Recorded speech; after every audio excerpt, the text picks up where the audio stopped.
Today's guest is Gail Hayssen. Gail Hayssen has had paranormal experiences since she was a teenager. Today, in the research community, Gail is known as a telepath, psychic, and remote viewer, someone who accurately sees distant or future events. She has worked with top researchers in parapsychology, including Dr. Dean Radin and Russell Targ. The chapter on telepathy in Dr. Dean Radin's international bestseller, Supernormal, describes one of the many successful paranormal experiments with Gail as the subject. She has contributed to many experiments and papers on paranormal phenomena.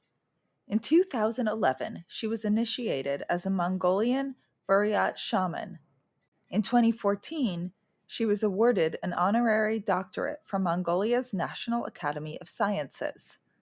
For decades, Gail Hayssen has been a subject and contributor to scientists in the paranormal and psi-research field. She is also host of the podcast, A Small Medium at Large, where she speaks to those who have fascinating abilities and some of these renowned researchers. She has led an unconventional life and found herself accepted into other cultures by just being herself. Hey everyone!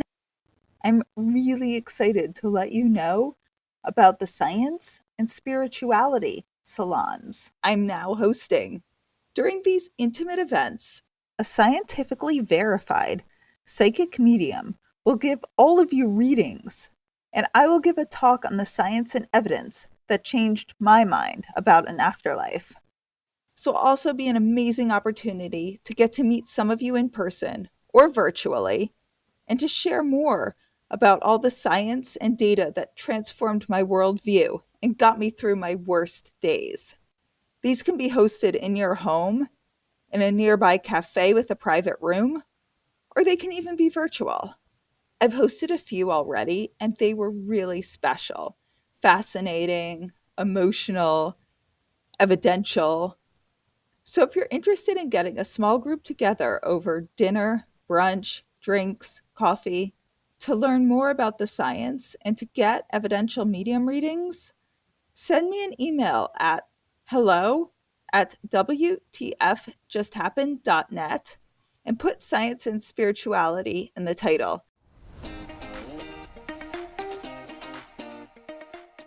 Welcome to What the Fuck Just Happened. I'm your host, Liz Enton. If you listen to the intro, you know my story. If not, here's a brief summary. I'm a sciencey-skeptic, and when my dad died, I took a shot in the dark and decided to investigate if there was any possible evidence of an afterlife. I assumed that was as realistic as Santa Claus, but I was desperate.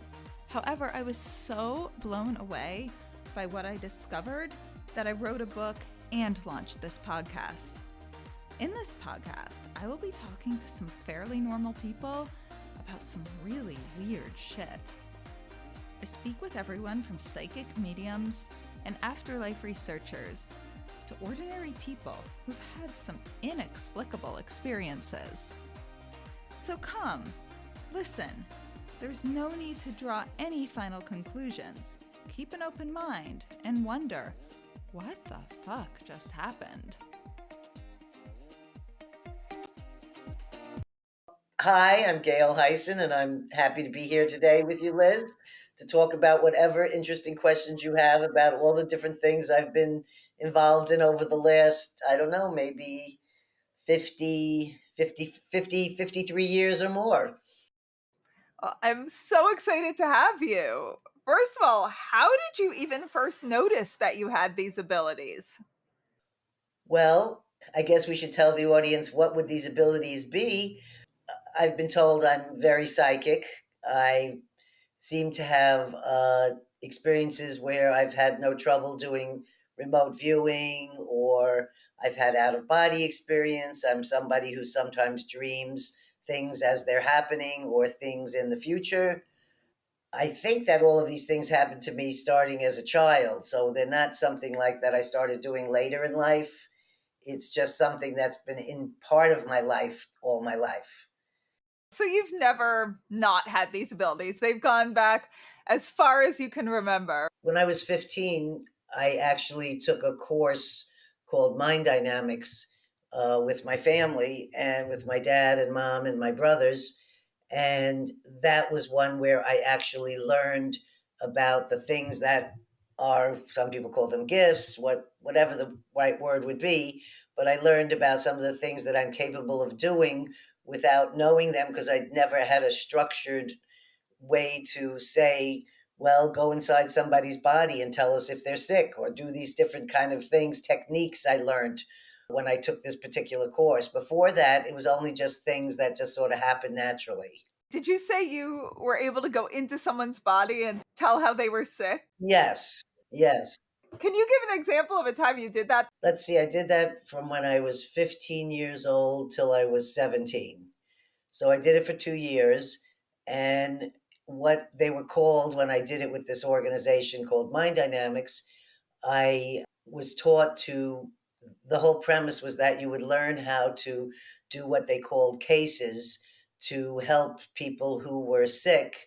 And you would then do healing, distant healing on the person to help them with whatever their issue was, whether it was heart disease or, if they were having a stroke or any of this kind of different cancers. And you would do different things inside this little workshop in your mind that you built to help the persons.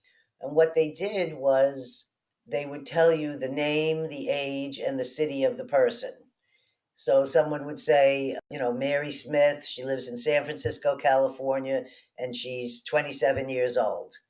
So that's all the information they would give you.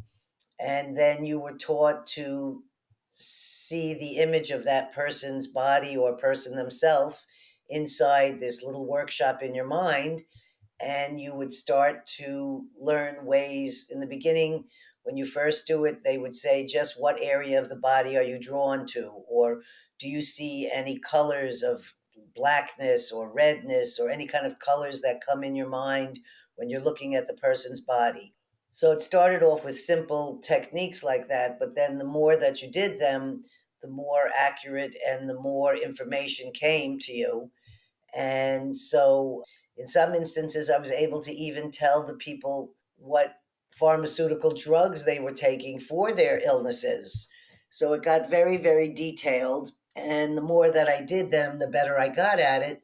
So I volunteered doing many, many of these cases, and I would do them in hotels and in people's living rooms because they would use that as a method to sell their course so that other people would then buy it and come and take it for 2 weekends and pay. It was $150 back then, but in the 70s, $150 was a lot of money. So they would tell the people in the audience, if you would like to do what Gail just did, you can, or anyone can do this. All you have to do is sign up for the course, and in the end of 2 weekends, you can go inside and start looking in other people's bodies and doing healing with them yourself.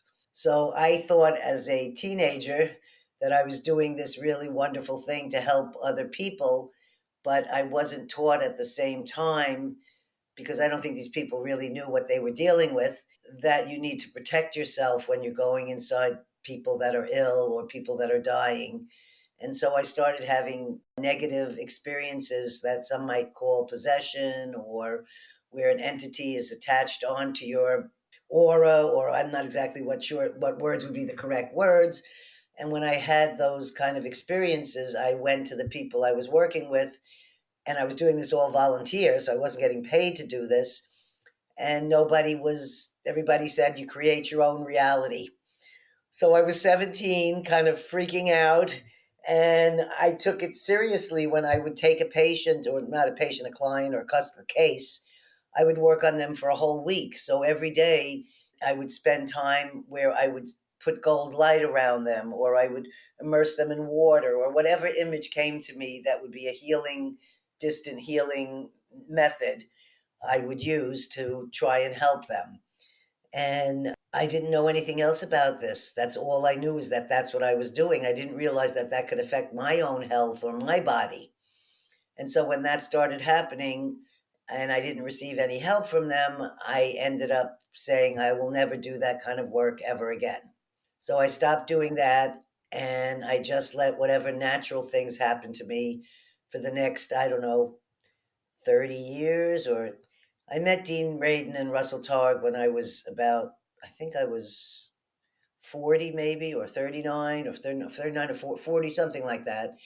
And it was the first time that I said I would do some kind of organized work with whatever abilities that I have with these gentlemen. How did you meet them both? Well, if the audience doesn't know, Dean Radin is the senior scientist at the Institute of Noetic Sciences, and he's an incredible man doing amazing work, writing unbelievable books that are, all backed by science. He's, not a woo-woo guy.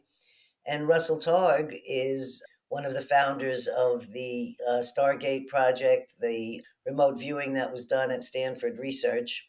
And the two of them were given an office to do something called the Phenom Project at a company called Interval Research that was owned by Paul Allen of the Microsoft. And my husband worked there. So my husband was in his office and he received a memo that said, we're looking for people to participate in our Phenom project, and we need people who would be interested in participating in this with us inside the company.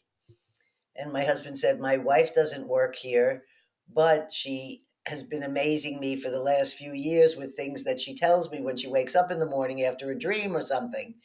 So he told them that I'd had a dream about our house cleaner and that I received a phone call in the dream saying she's not coming to work because her son is sick, he's throwing up, she won't be there today. So I tell him the dream in the morning, and an hour later the phone rings, and it's our woman Adriana, and she says, I'm sorry I can't come because my son is not well. He's throwing up. I have to stay home. So he asked them, are you interested in somebody like that? And they said yes. So even though I didn't work in the company, they were willing to interview me from that little tidbit story. And they asked that I write down all the psychic experience I'd ever had. And I had never thought about writing them down because I just lived them. And so after 10 pages of stories, I realized I had more than enough to bring into the office. And I went in for an hour and a half interview, which went on for actually 2.5 hours. And at the end of the interview, both of them told me I should write a book. And they all both said, we would like to work with you. So that was how I got involved in remote viewing and meeting Dean and Russell. And we're still friends to this day. And in fact, at the end of 2022, Russell and I started a little series of remote viewings together just to see what we could come up with and put together a little kind of little 12 remote viewings and what the results and the ratings were. And we just completed that. So it's been over 20, I think I started with them in 1998. I think it's or 95. It's over 20 years that we've been doing this together. First of all, let's get into the remote viewing. What were some of the remarkable experiments you did with remote viewing? First off, I had never heard of the word remote viewing before, but it's really exactly what we were trained to do when we were doing cases. We were remote viewing inside people's bodies. So we were looking to see at a distance something that exists. So in remote viewing, you're looking to see the target that may be a photograph or it might be a place where someone's standing. There's many different types of remote viewing. And there's remote viewing where people are given coordinates and they do remote viewing from the coordinates. I've never been trained as a remote viewer, so I've never had any remote viewing training. But what we did have was me come into the office and Russell would sit down and tell me, until I did this with him, I had no idea that I had this ability to do precognitive remote viewing, which is remote viewing for something that hasn't been selected yet. So that was our first 20 trials we did together. Was we would sit down in front of a computer and Russell would say to me, I want you to take a piece of paper and draw. I would lay down on the floor because I liked laying on the floor to be comfortable.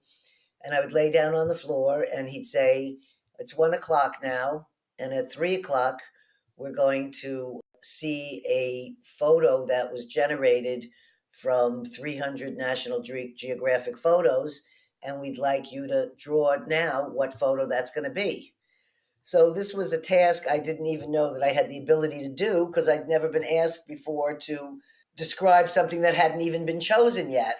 So this is describing a photo of a place in the world that's, it can be a waterfall somewhere or a famous building or, these kind of natural things, natural and structures.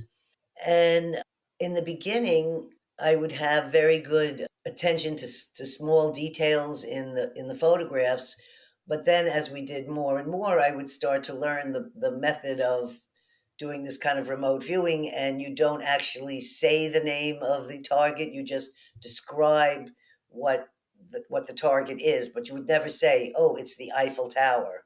Instead you would say, oh, I see a tall metal structure going upward, and this is how the remote viewing is done, and then it's rated. Why do you not name or label it? What is the thought process behind that? I don't know. That's the way they've told you. I think it's something maybe has to do with possible distraction or something they call analytical overlay, where they say call that AOL, where you're then mixing up, you're seeing pictures and instead of naming them, that can take you off track. So instead, you're really supposed to describe it, not name it. So I learned that procedure, by being taught, don't do it this way, do it like that. The most interesting thing that I found out of this 20 session one was that it was judged by a very well known man named Ed Mays. And Ed Mays was the judge of the different 20 trials, and they were determining, I'm not sure what they were looking for in their statistics, but I would get incorrect because I would see people, cars, and boats in some of these photos. And I would tell about this in the description, and I'd say, well, I see this here and that there. And then when the picture would come up, there would be no cars, no boats, and no people. And I felt very confused that I'm looking at the picture, seeing something else that's not actually there. So at the end of the 20 series, I found out those things had been in the pictures, but they were erased out because these men know what good targets are, and they felt that those should not be in the photos. So I thought that was a phenomenal thing to describe the photo in the future and then also describe things that were in the photo that were taken out. So that to me was a very interesting thing to learn because I didn't even know that I had that particular ability. And that opens the door to so many questions. I also have a question. Did the photos of there was the group of, was you said it was a choice of, I forgot how many photos you said, but was it 300? There were 300 that, yeah, and it was a random number. They were random. That's what I was going to ask. So there was no chance you were reading Russell Targ's mind. No, Russell didn't know what the picture would be either. A random number generator would select it. So nobody knew what 3 o'clock photo would come up. How do you have any idea? Do you think you were predicting the future? Do you think you were, what thoughts do you have? Do you have any idea about how that could work and what that says for the time? This is one of the things I learned in the 20 years of working with these two wonderful men is that time isn't how we see it. And that's my own personal, I'm not saying that's for everybody else, but for my personal thing, time isn't just the clock.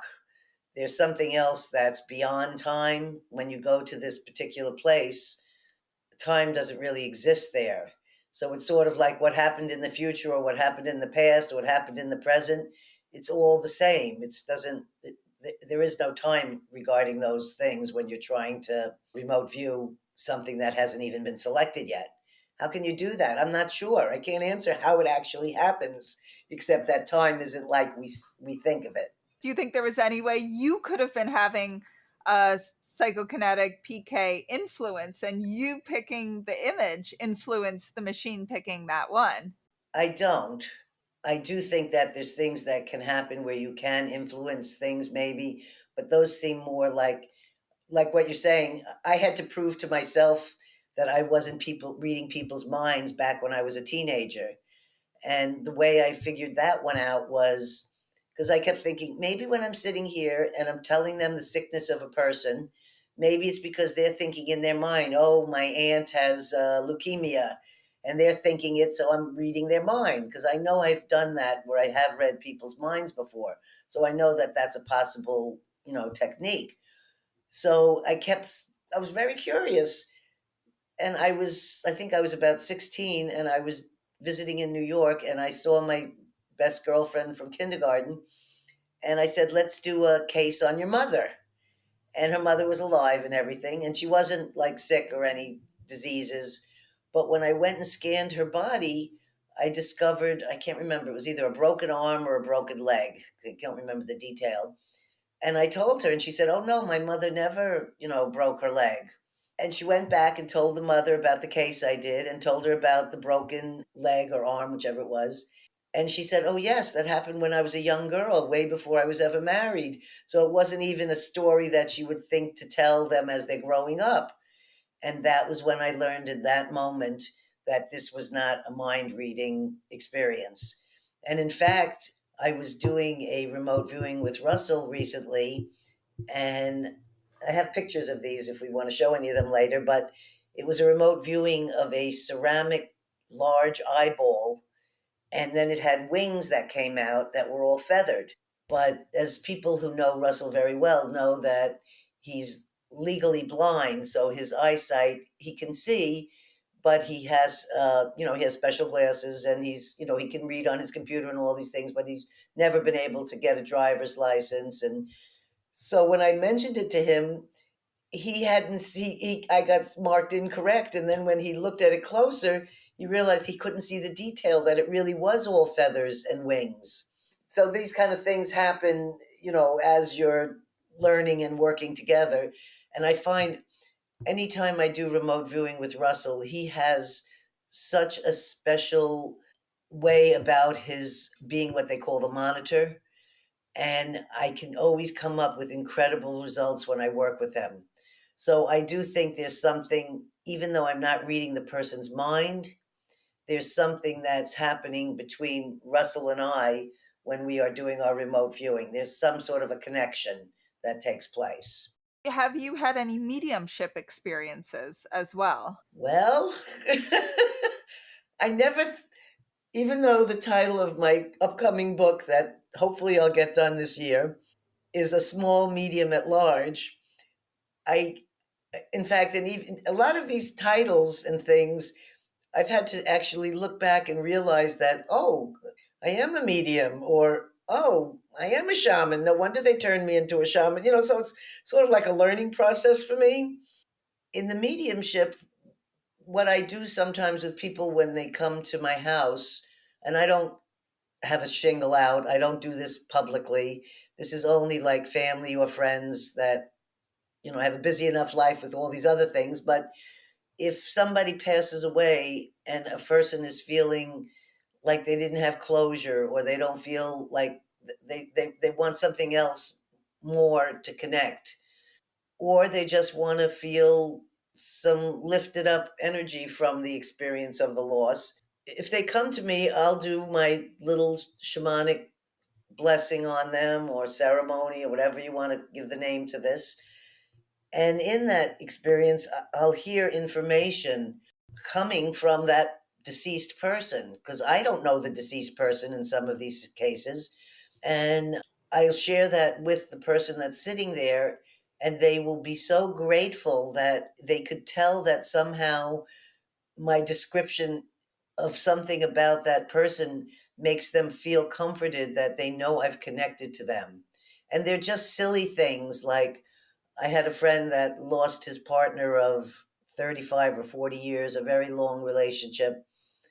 And I'd only met him once, the person who passed away.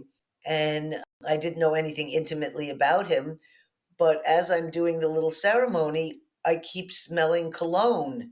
And I'm like, ugh, I'm not a cologne person. I don't like, I don't like scented candles or smells or any of this. And I say to the person, I don't know what it is about your partner, but all I can smell is cologne everywhere. And later the person tells me how that was his most prized thing, was his closet of cologne. And it was like from floor to, the whole entire closet, top to bottom. But he said there's enough cologne in there that costs so much money from places all over the world that you could buy a house with this amount of cologne. So there's silly little things like that. They're not like, oh, deep, deep emotional thing. But there's something that happens in that I would call mediumship. It's something about connecting to the spirit or the consciousness of the deceased person while the person who cares about them is sitting there, and something happens during that. And they always leave looking lighter and happier than when they first came in. I had another one that came to me who I didn't know him well, but I knew his father very well, who had passed away. His family sent him to me, and he was not somebody that has anything to do with this kind of world at all. And the family just said, just go see Gail, just go see Gail. And when we connected, and I felt the connection and presence of his deceased father, we had just a beautiful emotional bonding and love sharing. And I heard different words from the father to say to the son, and I just expressed them. And then the person seemed to know what it means. And I think that we call that mediumship, but I'm not sure. So that would be one particular thing. And then if we think of mediumship as, I was in a group with Stanley Krippner where we were doing table tipping. And with table tipping, it's something that's been done since, I don't know, 1870 or something like this. And there's a lot of, fraudulent and fake ways of doing this. But I can tell you and your listeners that when we would go to this man's living room and five of us would sit around a table, there was nothing fraudulent going on at all. And I even went there completely skeptical, even though I've seen videos, until I experience it, I can't sit there and say, oh, yeah, this is real. I can say maybe it's real, but I don't know until I've done it. And I'm not a scientist or a skeptical type, but I feel like I have to have the experience. I'm a person that it's my experiences that all my stories come from. They're not out of books. So we would have these unbelievable things happen with this table tipping. Now, what is going on, I can't tell you. I can just tell you I saw this table going around the room. I saw this table Going around the room, it wouldn't just shake, it literally would move. in check. It was well, there wasn't enough room for it to go far because it was hitting Stanley in the stomach, and people were sitting in chairs, and it was like going toward the people. But it didn't occur until we had met. The first one or two times that we met, there was like not that much happening. But as we created a bond together as a group of like five people and repeatedly met to do this, the experiences got stronger and more intense. And there were things that would happen in the room. Now, we're trying to do table raising, but at the same time, in a sealed room with all the windows closed, breezes would be coming through. Temperatures would change. It would get very hot. It would get very cold. And there was nothing, nobody was putting heaters on or air conditioners. I can't exactly explain this, but this is what I was experiencing there. And as we got closer and closer together as a little group, in the beginning, it would take maybe a half hour before there would be table action. As we got together more and more, it would be within the first 10 minutes. We'd sit there with our hands on the table, and we learned through the experience of the table kind of teaching us. Like if we sat there seriously, like we did in the beginning, with all our hands touching each other and kind of in a quiet silence and this sort of thing, nothing happened. When we went to a place of joy where we all talked about things and we created laughter, and they played like upbeat reggae music in the background, not loud, but like just a nice volume. This is when activity would start. It wouldn't start when we were sitting in the dark, quiet, like I would imagine. Like that's what I imagine. Oh, well, if we sat still and quiet, then we would hear these things. It really happened when we were alive and, like in a very positive space. And interesting things occurred during that time. And the table, I had some video. I've never put it up because you can't see the full situation. So any skeptic could say, well, there might be somebody on the other side doing something. But I'm telling you, I saw this table do this activity, and I saw this, and there's this feeling of elated joy after the table does the rocking or, lifting up a few inches. You get like very excited, and it's like you're getting an adrenaline or coffee rush or something. And we each would have different experiences with deceased people during those times where different spirits would just sort of enter in. And I don't know if they were the ones responsible for raising the table or is they're speaking to us through the table. I don't know.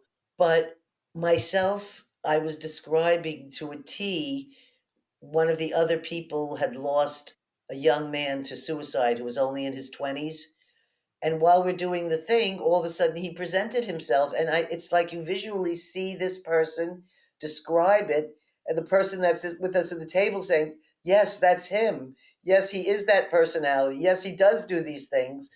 And then I experienced it with them when I mentioned a dear friend of ours who had passed, who was helping me with the table tipping and saying, this is a wonderful thing you and Stanley are doing.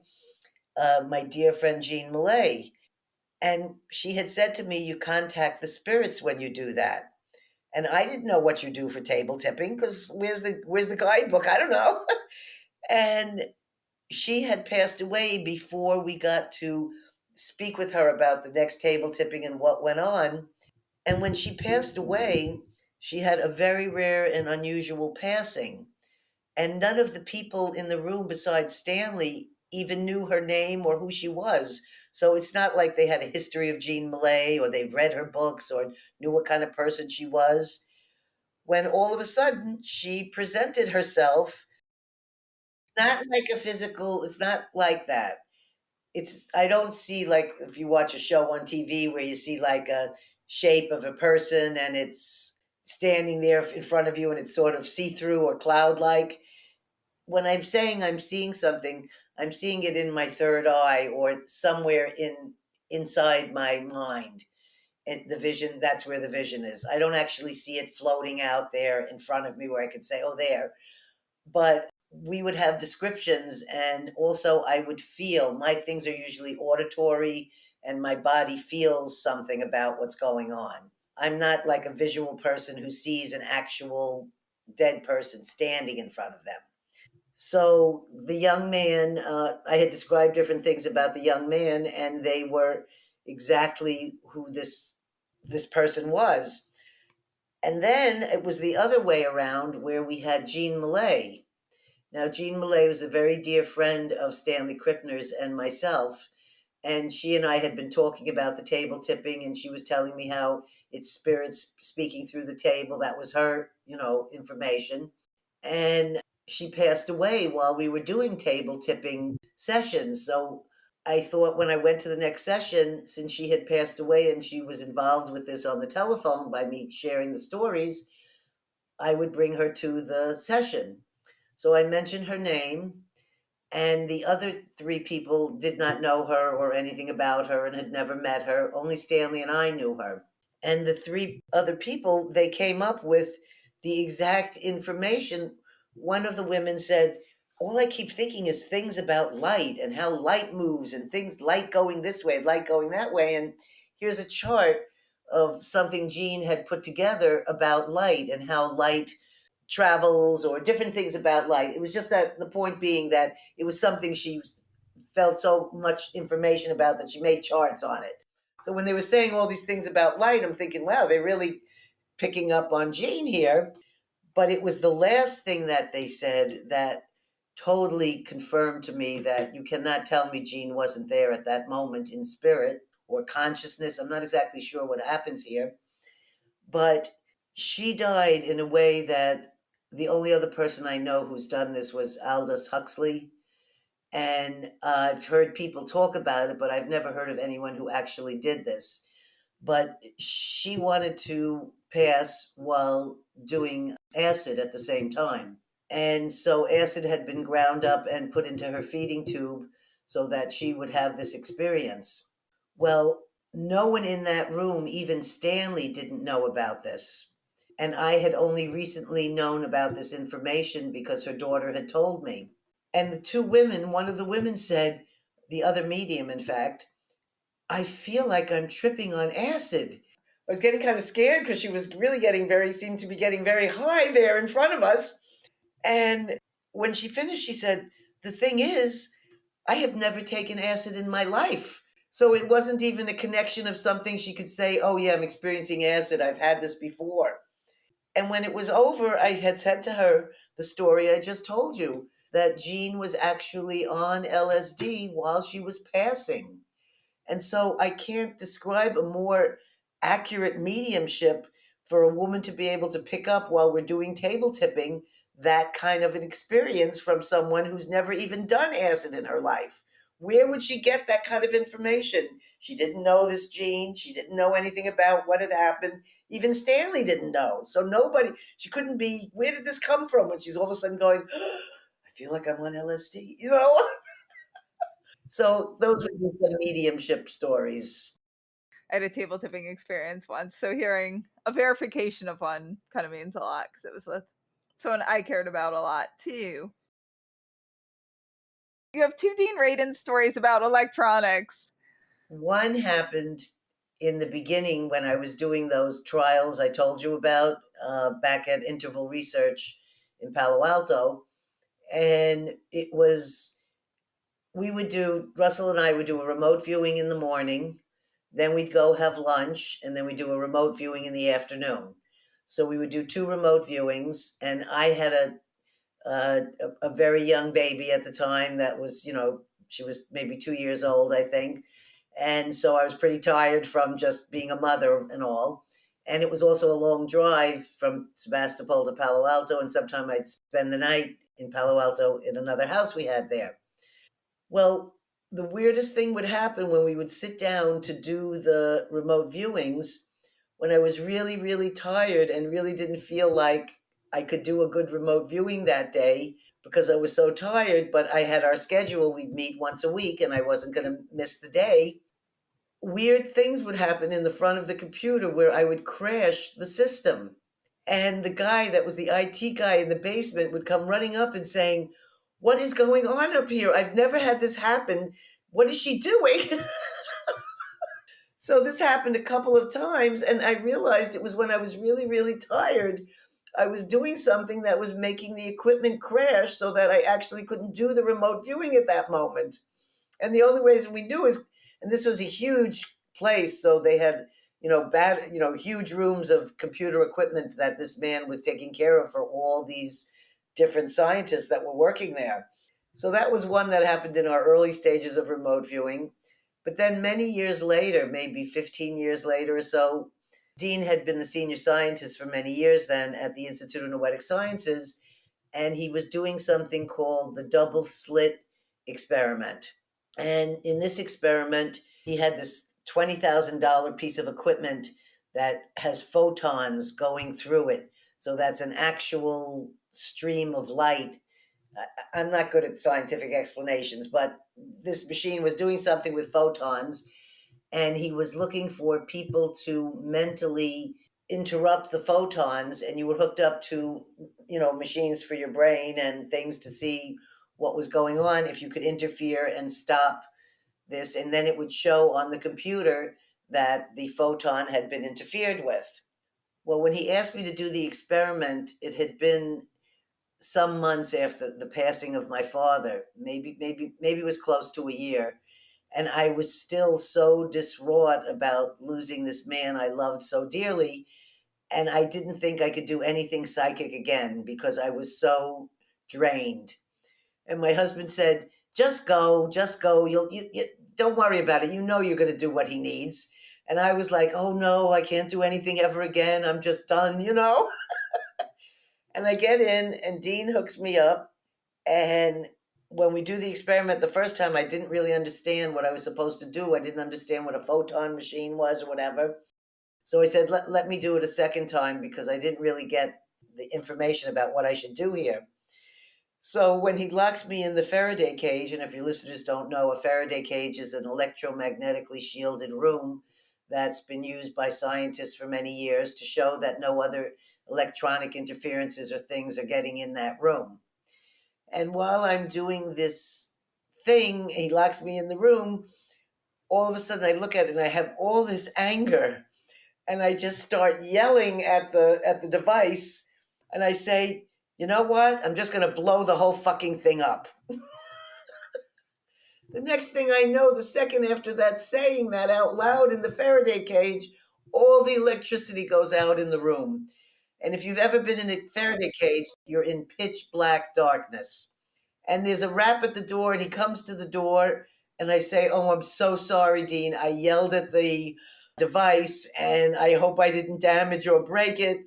And he's in there putting wires and moving the little wires around. And he said, "Well, actually, there's no electricity in the entire Ions campus. Everything went out," he said. "And I've checked. There is no weather. There's no electrical interferences." He said, "This is what we call an anomaly." And he said that I had taken electricity out in a very large area. All the electricity went out right when you started screaming you're going to blow it all out. Everything came back on, but of course, none of the data got recorded from my brain to the computer.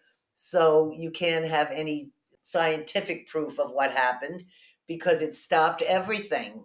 And so, yeah, as he said, we can only call this an anomaly. It's not necessarily a repeatable experience. And it was not in my mind that I was going to take electricity out. All in my mind was that I was just going to blow this thing up. Don't ruin my computer. I never did. That was the only one that was ever intentional. They've never been intentional.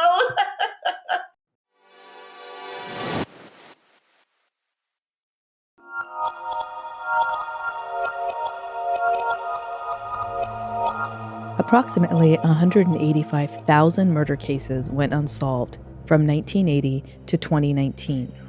On average, 66% of homicides are solved each year. So what about the other 34%? Alarmingly, the number of murder cases that went unsolved by police hit a new high in 2020, resulting in only 50% of cases being solved, leaving far too many families with no answers, no resolution, no closure. That's why we investigate and report on unsolved cases, to spread the word in hopes of helping families who are searching for answers. We don't sleep. We're just actively looking for her.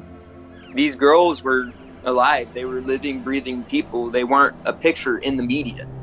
There was a body found in a truck recently. None of us know anything about that body. Who was it? What happened? What could have happened? Who could have been involved? There's no answer. And it's just horrible. A true crime series investigating mysterious, unsolved cases. Real people, real stories, real crimes. Tune into Speaking of Crime with your hosts, Gia and John. Available on Apple, Spotify, or wherever else you listen to podcasts. We are at Speaking of Crime on Instagram and Facebook, and at Crime Speaking on Twitter.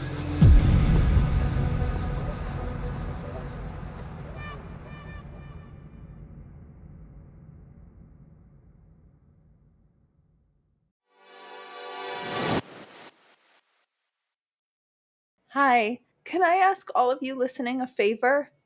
Would you mind rating and reviewing my book, WTF Just Happened? A sciencey-skeptic explores grief, healing, and evidence of an afterlife on Amazon. Authors depend so much on ratings. They are crucial to the algorithm and Amazon making sure this book is seen. I cannot tell you how much I appreciate it. Thank you.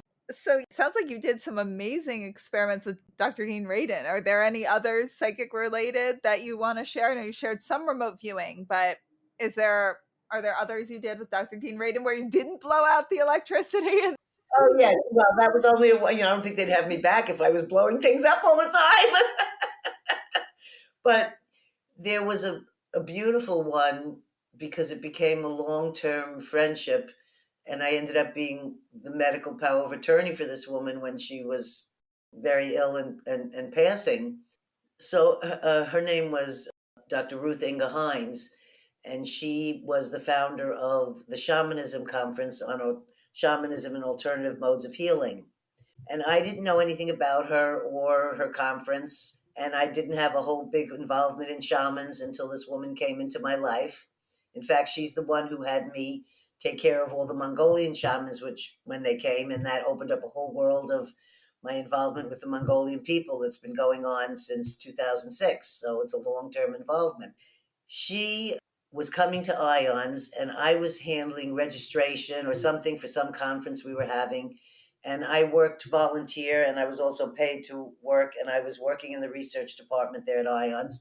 So I was at the desk where Dean's office was, and I get this phone call that this woman would love to come to the conference, but she needs a ride from Berkeley.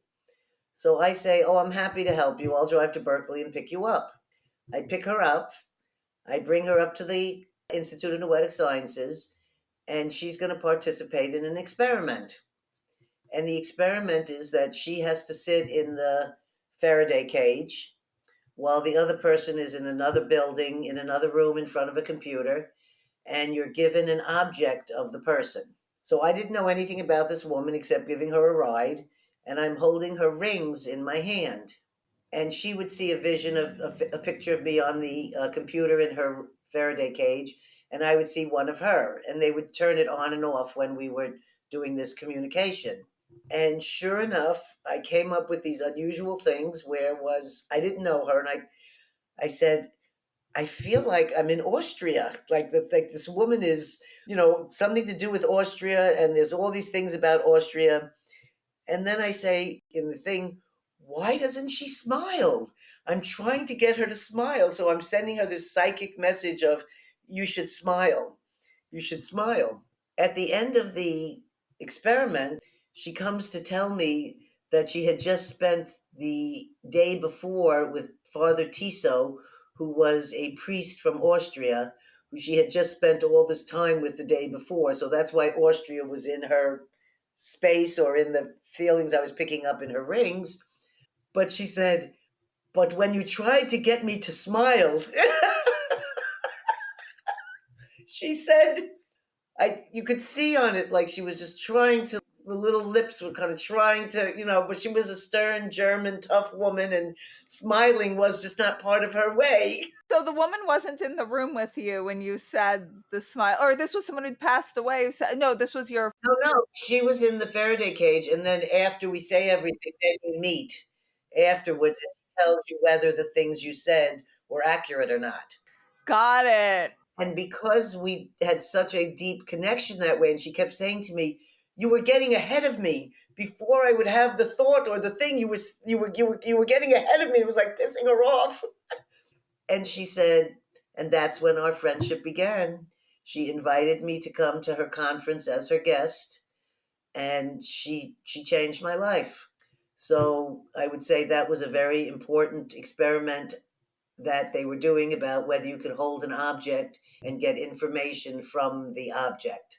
That really taught me that that's absolutely possible. That's a beautiful story. I love that. Oh, thank you. I loved her. She was an amazing woman. I want to hear a bit about your shamanism. I know that's a big part of what you do. I'm sorry, where do you travel with it? You mentioned somewhere. I'll give you it all from the beginning. I met Ingo Swann when Russell Targ took me to his house to meet him in New York in the Bowery. And we had a little bit of a rough beginning there when he didn't know he was bringing a guest. And then after I was there for about a half hour, then we started to talk and interact. By the time we left, we had become friends. And Ingo mentioned to me as I was leaving, and I thought it was the strangest thing, but now I realize he was precognitively telling me the future. He said, "You know what your problem is," he says, "you're a shaman." He said, "But you don't know how to act like a shaman." He said, "This is what you know," and I left there thinking, what a strange thing. So who knew that shamanism was going to all of a sudden become a whole big part of my life after that? But it was because of my assisting at the shamanism conference with Dr. Ruth Inge Hines that I got exposed to shamans from all over the world. They would come for this conference for 3 days, And she did this for about 30 years. So this was, everyone knew of it. It was always the same time. Stanley Krippner hardly missed one in the 30 years. And she would bring shamans from Laos, from Brazil, from South America, Central America, Native American shamans. And in 3 days, you would be able to see shamanism ceremonies by so many different cultures. Where could you experience that? And so I'd end up inviting them to come to my house afterwards and do smaller little intimate things here with small groups of people. And I started to get to know all these different shamans. And one day I come in to help her for the thing, and she tells me there's six Mongolians upstairs, she said, and their translator hasn't arrived. Go up there and settle them in, show them where to put their stuff, where the food is, and make sure that they're ready for their presentation at 7 p.m. And I look at her and I say, I don't speak Mongolian. How am I going to do this? And with her German accent, she said, just go do what I said and you'll do it, So with her intensity, and you never said no to her, this was a tough lady, I go up and I meet these people, and that was 2005 or 6. I've never come apart from the relationships I created that day in that room. And I had funny experiences with them. I had to tell the shaman, his name was Zort Batar, and he's no longer with us now. But I had to explain to him that, he needed to be down there and do his presentation. We needed to unload his suitcase. And when we opened up his suitcase, there were no clothes in it. There were only turtle heads and dead animals and, feathers everywhere. And it was quite a collection of stuff that he had going on in this suitcase.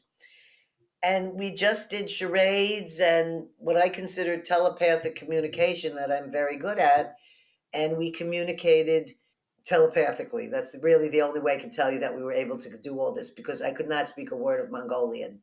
And this started me a whole life of meeting with Mongolian people and having them come to my home. And he invited me to come to the 800-year celebration of the Mongolian Empire. And so I went alone to Mongolia, entrusting myself with these shaman people that I was going to stay with.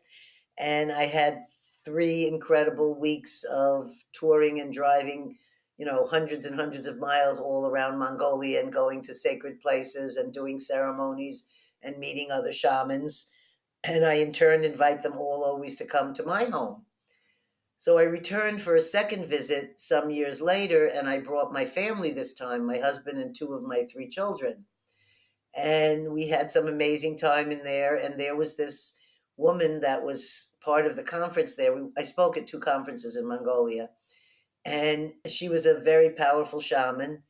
And it turned out she was coming to the United States 2 months after I met her in Mongolia. So she stayed at my house for a week here. We never have translators, but we all get along well and we all communicate.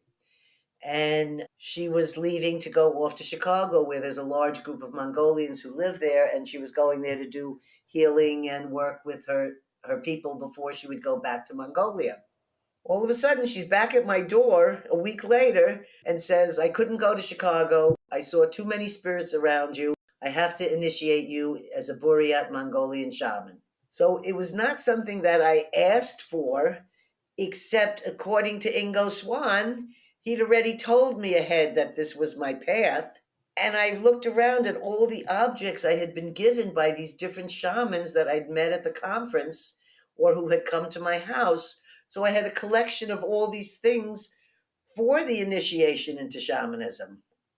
So we did a 6-day, without translator, preparation for a very intense 7 or 8 hour shamanic initiation. It was very intense. It was very powerful. I felt like, I guess, when a person gets a degree or you go through massage school or whatever the type of thing is that you need your title, I felt like when I finished that she had given me something that was really missing. And I felt like I'd finally gotten my little title of, of being a shaman. And it's actually hard for me to say that because I'm more, I don't know, I'm not I don't know exactly how to say that, but it's not like I'm running around saying to people, oh, I'm a shaman, la la la. That's not how it is for me. It's more like, oh, wow. I recently realized that I had been doing shamanic work way back 17, 18 years ago. And I didn't realize the things that I were doing because I didn't have a name for them, but I was exorcising negative energies or entities or things out of buildings, out of people. But I was doing it before actually being given the tools and learning different things that I could use to do that kind of work. So I now publicly on your show am acknowledging that, yes, it was correct for me to be picked to be into shamanism. And yes, it is one of my abilities or connection or whatever the right word would be for that. And that's how it began. And that was 2011. So it's been, let's see, I have my book right here. It was September 22nd, 2011. So it's almost 12 years ago.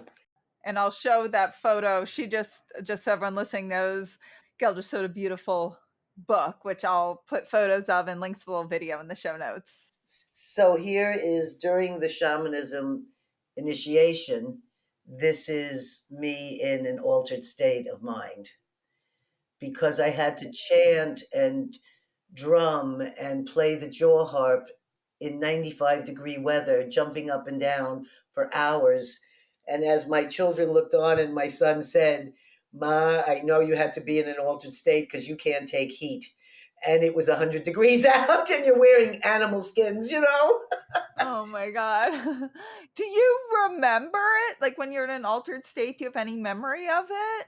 I am so grateful that one of my shamanism conference friends wrote every single thing down, because no, I would not be able to tell you that. I couldn't. And it's the place like we talk about in remote viewing. There was no time in that place. So while that experience was happening, it could have been a half hour, it could have been 6 hours. I wouldn't have known the difference. And I couldn't tell you where I was or what exactly was happening in that, just that I can confirm that I was in an altered state. So I'm so grateful that she did this, Linda Braga. And so, as I'm finishing up the end of my book, I'm writing about my shamanic initiation.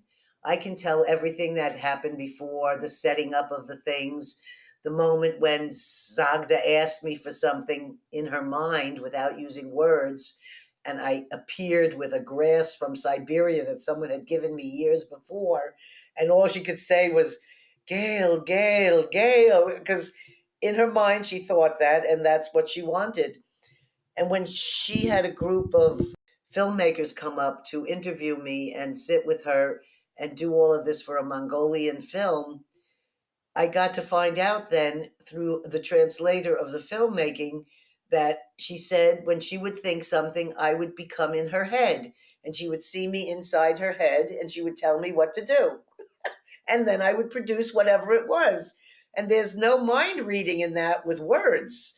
There's something, I think that's something interesting to study if any scientist ever had the money to try and study something like that, which is I telepathically communicate with people in other cultures and we don't speak the same language.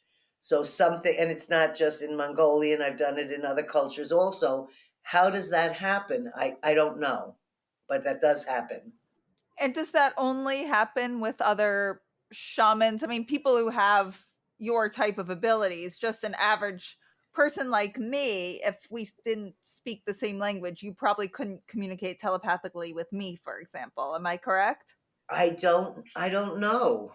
I'm not sure. I really don't know. I only know my experience, and so I don't know what would happen for another person. I wanted to show you one other shaman who came years later, and her name is Khanda, and she's just was the sweetest, most beautiful shaman woman. She wasn't the tough kind. She was more of a compassionate, more kind, a different type. And this is her and I in Sonoma State University here. And I would be the person that would present them before they would give their ceremony or do something like this. And I want to mention that all the clothing that I'm wearing in this particular picture and all the things that are on me, those are all things that had been given to me. So all my shamanic tools and items, 90% were gifts to me that all became part of my tools or my clothing or my gear. Beautiful photos, and that will also be in the show notes, everyone, on the website. I once heard you say that you think all of us can have some of these abilities in some way. I think it's just something that we've lost connection with. Because when you go into, like I've spent a lot of time in the mountains of Mexico with the Huichol Indians in a very remote area where at the time when I went there in the early 80s, I was the third person that had ever been there. And I think maybe I was the first white woman that had been involved in this remote area, 10,000 feet elevation. They all communicate telepathically there, and that's not like a strange thing to them. So I would always be there and think, how did they know to meet us in the middle of a mountain with a burrow out of nowhere? And there has to be a community. There's no telephones, no cell phones there. How are they getting to know this? Well, people are receiving information and they don't think of it as unusual. What would be an example of something they would know? You arriving there? Yes, right. Just all of a sudden being there in the middle of nowhere. How did they know how to be there in the middle of nowhere? And there's no, particular path or road or this kind of thing. I think that in other cultures they are still communicating more telepathically, and probably in places like the Amazon, in places that are remote that haven't been westernized. I think that still goes on. What I think happens in our culture, I'll just speak about here, is that people lose touch with this. I think when you're born, you're a child, you're a mother, you're having telepathic communications. They will always tell you that. A mother will tell you, I knew my son needed me at that moment, or I felt they got hurt. It's that people lose sight of this ability in them as they get older because they're taught in religion or they're taught in school to ignore those things, and that's where they then disconnect. And I think when we connect to the fact that we're all one as a planet, as a people, as a, you know, what happens to somebody in some remote place is somewhere happening to us at the same time on a deep level. So I think that we've had a disconnect where we've grown up thinking families are supposed to live far apart instead of living close together. There's a lot of things, technology, a lot of things that have kept us from reconnecting to that place in ourselves. I had done some work for Dean when I would answer, he called me Dr. Gail back then. I would answer people who would be having psychic experiences later in life, and it would scare them. And the reason it would scare them was because they disconnected from that fact when this is really a normal thing. It's not, I'm not any specialer. I'm not anything different than you or any other person. It's just that I maybe have done more of it because I've never shut it off. I don't have, like Dean said, I don't have any filters. So information just comes to me, and I don't have a thing that says, oh, you shouldn't believe that. Oh, no, don't think that. Don't trust your gut. Your body, your gut was often referred to as your second brain. It's the other place that's getting information and it's trying to tell you. But the more that you silence it, it's harder to hear. The more that you accept it in, the louder the voice becomes. Even in my own self, I find that if I disconnect from that place, I become like I'm not balanced. I need to always be in touch with that part of myself because it gives me guidance and it helps me from being in a car accident. It does things that are it makes me be at a place at a time that I should be there in that moment. When I don't listen to those voices, then I find I have obstacles. People would write in and I would answer them, and I would always find that they had experiences, but somebody told them as a child, oh no, no, no, don't look at that or don't do this, and that's where they turn it off. So if we start to talk and we start to say, well, Did you ever have a feeling after somebody died, like they were in your room with you, or they were in the doorway, or they were edge of your bed, or did you ever have a feeling? And when you start to talk about it, if people, hear what you're saying and reconnect to that moment, you can find everybody has had. In fact, I think Dean was doing something he had spoke to me about recently, where they were trying to find people who'd never had a psychic experience, and it was very hard to find that. I believe we're all psychic, if you want to use, I never even liked that word. We're all intuitive, we're all connected as one. And I think that by the beginning way to start is just to listen to your inner voice. And that inner voice will become stronger and you'll reconnect to those places. And I think it's a wonderful thing when some parents do that with their children as they're growing up, to not turn that off and to let them have those experiences, and let them say if they have a feeling like they have an object and they're like, I have to have this. And it turns out it's something of their grandma, or they get connected to things. So I think one of the good things is if people would listen to their children more. Their children also have very good deep insights at young ages because they haven't been taught to filter and put things in front of them. I also found that people like myself who've had, traumatic experiences as a child, that's one of the things that help them get through the trauma. And I find that some of the people whose abilities are sharper, or they're using them a lot, often when I will ask them, many of them will not say, oh, I had the perfect childhood. Why do you think that is? Do you think it's our discarnate deceased loved ones are working harder to protect those of us who are having hard times? Personally, I feel like that's how I got through. I think that there was some people call them angels, some people call them guides. I don't like state that anything is with a specific name. My guides helped me. I don't have a word for them, but I know that, I guess we could use the word guides, but there was something protecting me, or I wouldn't be here today. And it was something of an invisible nature.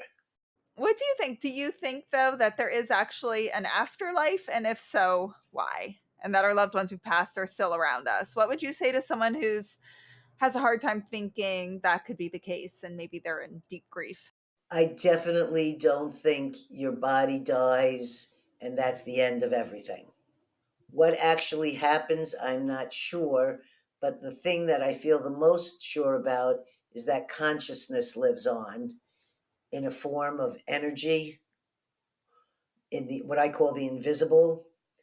I don't think I could have the experiences I've had, or the information that comes with people who have been deceased, or the experiences I have in, I've had experiences sometimes where someone dies. I don't know that they died, but I feel them pass through my body all of a sudden and I almost pass out. So I know that I'm connected in an invisible way during death with people. And what happens afterwards, I'm just not sure if we jump into another body and we become somebody's sister, or we're back in the family again, or we become a dog. I don't have that information. If I was a Buddhist and you read all the different things in Buddhism, you would say, yes, well, the Karmapa picked out the bowl, or whoever has to pick out the bowl of that was there in the reincarnate, and they show all these different things showing that that entity, that person knew the entity of the deceased person, and that's how they're connected to them. So I know of that, and that may be true, but I don't know for 100% sure if it's just like that. But I don't believe that just the body dies and nothing else. And I believe there's also something about the breath. When I was in Mongolia, I held a sheep in my lap while the sheep was being killed, and it's the most humane killing I'd ever seen of an animal. They just take a little penknife, cut open, and reach into the aorta, into the heart of the sheep, pinch it, and the sheep dies in no stress or any kind of fear. And when I held the head in my lap, I saw the breath, the last breath that the sheep took, it was like something was leaving in that breath. And I think some scientists, or I'm not sure of the exact information, where there's some sort of a weight to that part. So it seems that there's something about consciousness and energy that lives on. But I don't know if we jump into another body right away, or if we hang out in these different, like they call it the bardos, or these different places. I'm not exactly sure about the answer to that. Just that I'm sure, I plan to come back and haunt my children. So I'm not sure how, or will I be able to test that? And I always tell them, I said, don't worry. I said, I'll be back. Which I'm sure they want. So I love when my dad does little signs and visits, and I certainly hope one day, way down the future, my mom better do it, and I'll do it to my kids one day. So yeah. Yes, and like for me, my dad comes to me in a red-tailed hawk. And I can call and say, I need to see you, Dad. I need to just feel like you're here. And this hawk will come out of nowhere. Whether it's a communication and a message is sent, whether his spirit is in the bird, I can't answer that. I have no idea. I just know that I've been able to make connection when I felt that need. And I've often told people when they've lost a loved one to keep their dreams and their eyes open, because they may be trying to send you a message or connect to you through a goose or a duck or even a butterfly. And that not to let people make fun of you when you say, when I see that butterfly, I know that's my mom being there to support me. And I feel that that's a true thing to be able to say. Do you have any other great stories to share before we end? Okay, so this last story I'm going to share is one that I just did this last year in 2022, when Russell Targ and I were doing a dozen remote viewings that we were rating and photographing, etc. And every week he would call me up on the phone because it was COVID, and he'd say, I have an object on my desk. Gail, can you tell me what it is? And they would be unusual things like this. This is a icosahedron.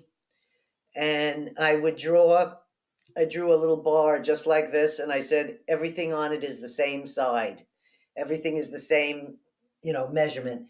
And we would write these things, and then he'd send me the object. So I'd have the object. That was really sweet. And when we got to the end of the 12, he said, I've done an object with you every time. And some of the times I would remote view the other things on his desk. And it was only supposed to be the one object, but I was seeing all these other things.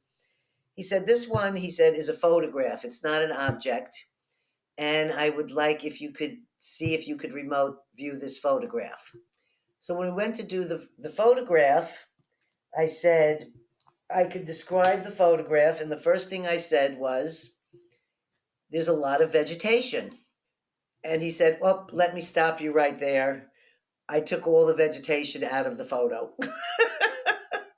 So that right then and there was another one where the first thing I came on with was the thing that was removed. So he said, okay, let's start again. So I appreciated being told that I had really picked that information out of the photo he was looking at. And then I said, oh, everything is black and white. There's no color. And the first thing I came on with was a rocket ship. And then I said, propulsion. And he said, I have to stop you for a minute, Gail. I've never heard you say the word propulsion in the 20 years I've known you. So this is not one of my particular words. And then I say, there's an energy, and I draw this picture of something twirling around like this. So I'm going to hold up the picture of what this was to show you and your audience. It's a photograph of an unidentified flying object with a Navy jet chasing after it. And he said to me, I was given this photo, I shared this photo with Jacques Vallée, who is a UFO scientist, or he's respected in the community about this. And he said, and I was told that it couldn't be remote viewed because it's an interdimensional or multidimensional object. He said, now I'm going to call him up and let him know that you remote viewed it perfectly and that it was possible to do. And this is like kind of show you the twirly things. It's a pencil drawing, so it's hard to see. But this is the drawing, and as you can see, there was the flying saucer, which I called a rocket ship. So I just thought I would end on that note, since it was something that I did just only 6 months ago. It's not from 20 years ago, and also the fact that it was a photograph that was not what we were doing. We were doing objects. And so it doesn't matter if he says to me, okay, can we just do this all of a sudden? And we just do it. And I believe it's because he's an amazing monitor and because we have a wonderful connection that we're able to really do really wonderful work together. But he's able to teach remote viewing to people who have never done it in places all over the world where they don't even speak the language. He has taught people remote viewing, and they are able to do successful remote viewing right there and then because he's a fabulous teacher. So I think that would be my last story. And now we're going to pause for a second for the question of the week. In this week's question, Sydney T wants to know, hey Liz, do you ever get any amazing signs from your dad or for any of your loved ones? Hey Sydney, thanks for asking. Yeah, I actually have gotten some really kind of mind-blowing what is going on signs. Even early on when I didn't believe any of this could be true, I did have to kind of consider a few of them. And since then, I've gotten more and more. I mention a couple amazing ones in my book. I discuss another one that happened a little later in episodes 1 and 2 with Joe Peretta. So I'll tell you one of these ones here. So this one is in my book, but early on, I was walking through Central Park, and I'm a New Yorker. I don't walk slow. I don't know why I went into almost this meditative, dreamy state, and I started walking really slowly and kind of moseying, which, as I said, I don't do. And I was passing this little boat pond in New York in Central Park, and it's not big enough that it could ever have real boats, but they now and then you'll see a model toy boat in it. And there was this one little boat, and I don't know why. I've passed this boat pond a million times. I grew up in the city. I used to play by the boat pond when I was little. And I see this boat, and I just kind of daydreamily mosey over to it, and I look. And this is probably the one time in my life, I don't know, maybe when I was 3 or 4 playing there, but probably only time in my life since I was like 6 years old that I went and stopped and looked at one of the little toy boats in it, or model boats. And they almost never even have model boats in it anymore. But I went and looked, and it had my dad's name on it. If you have a question you want me to answer, send it to hello@WTFJustHappened.net and put question of the week in the subject. I know I usually say first names, but if you want to be completely anonymous, let me know. And feel free to reach out anyway, even if you don't have a question. I can't wait to hear your questions and hear from you.